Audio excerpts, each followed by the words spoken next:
In today's video, I'm going to teach you how to add line numbers in Google Docs if you need to review drafts, collaborate on edits, or make it easier to reference specific parts of a document. Line numbers can be incredibly useful.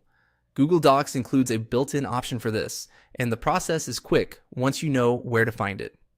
To begin, look at the menu bar at the top of your Google Docs document and click on Tools. This menu contains several document-related features, and line numbering is located there. Once the Tools menu opens, select Set Line Numbers.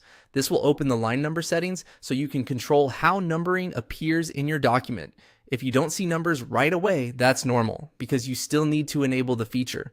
In the line number settings, check the box labeled Show Line Numbers. This is the main switch that turns line numbering on for the document. As soon as this is enabled, you'll be able to choose how you want the numbering to behave.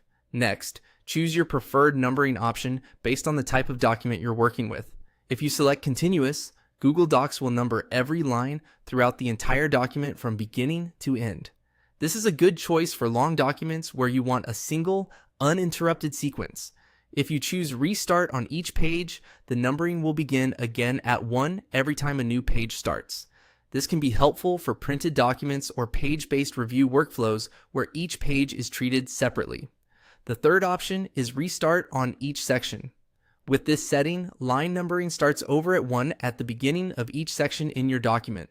This is especially useful if your document is divided into clear parts and you want each section to have its own numbering system.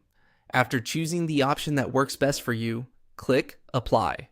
Once you do that, the line numbers will appear according to the setting you selected. That's really all there is to it.